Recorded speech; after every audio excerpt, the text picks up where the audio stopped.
First സ്റ്റെപ്പാണ് നമ്മൾ എടുക്കേണ്ടത് അല്ലെ? ഫസ്റ്റ് സ്റ്റെപ്പ്, അത് എത്ര ചെറിയ സ്റ്റെപ്പ് ആയിരിക്കും, ഫസ്റ്റ് സ്റ്റെപ്പാണ് നമ്മൾ എടുക്കേണ്ടത്. ഇപ്പൊ കുറെ അധികം ആൾക്കാരുണ്ട്, ഓക്കെ ഫണ്ടിങ് വന്നു കഴിഞ്ഞിട്ട് ഇത് വന്നു കഴിഞ്ഞിട്ട് ഇവിടെ ഒരു സെറ്റപ്പ് ചെയ്ത് കഴിഞ്ഞിട്ട് ഒരു ഓഫീസ് എടുത്ത് കഴിഞ്ഞിട്ട് തുടങ്ങാന്നാണ്. അങ്ങനെ ചെയ്യുമ്പോഴാണ് കുറച്ചും കൂടി പ്രൊഫഷണൽ ആയിട്ട് എന്ന് വിചാരിക്കുക. പക്ഷെ സ്റ്റാർട്ടിങ്ങിൽ നമ്മൾ ഫസ്റ്റ് സ്റ്റെപ്പ് എത്ര ചെറിയ സ്റ്റെപ്പായാലും അതായിരിക്കും ഫസ്റ്റ്. ഓക്കെ, ഇപ്പൊ നമ്മള് ഒരു ഫുഡിന്റെ ഒരു ഇൻഡസ്ട്രി സ്റ്റാർട്ട് ചെയ്യാൻ പോവാ.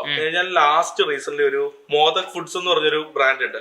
ആളുടെ ഒരു സ്റ്റോറി ഞാൻ കുറച്ച് ദിവസം കൊണ്ട് വാച്ച് ചെയ്തത്. ഞാൻ ജസ്റ്റ് മോദക് ഫുഡ്സിനെ കുറിച്ച് പറയുകയാണെങ്കിൽ, ആള് ബാംഗ്ലൂർ ഏതൊരു കമ്പനി ഗ്രാഫിക് ഡിസൈനർ ആയിരുന്നു. ആൾ അവിടുന്ന് സ്റ്റാർട്ട് ചെയ്തു ആളുടെ കരിയർ. ആ സ്റ്റാർട്ട് ചെയ്ത കരിയറിൽ അവന് തൃപ്തിയല്ല, അവൻ അവിടുന്ന് ലീവ് ചെയ്ത് അവൻ നാട്ടിൽ വന്നിട്ട് കുറച്ചുകൂടെ സ്വിഗ്ഗി കാര്യങ്ങളൊക്കെ വർക്ക് ചെയ്തു. എന്നിട്ട് മോദക് ഫുഡ്സ് എന്ന് പറഞ്ഞിട്ട് ക്ലൗഡ് കിച്ചൺ സ്റ്റാർട്ട് ചെയ്തു. അവന്റെ വീഡിയോസ് വാച്ച് ചെയ്യുന്നവരുണ്ടെങ്കിൽ അവരെല്ലാവർക്കും കൃത്യമായിട്ട് അറിയാം, മോദക് ഫുഡ്സ് എന്ന് പറയുന്നത് വളരെ ചെറിയൊരു സ്റ്റാർട്ടപ്പ് ആണ്. അവൻ വിൽക്കുന്നത് 2-3 പ്രൊഡക്ട്സ് മാത്രമാണെന്നാണ് എന്റെ അറിവ്. ഇഡ്ഡലി, കോഫി, അതിനകത്തുള്ള വെറൈറ്റീസ് ആ ചെയ്യുന്നുണ്ട്. അതിനകത്ത് അവൻ സൂപ്പർ ആവുകയാണ്, കിടിലോ ആവുകയാണ്.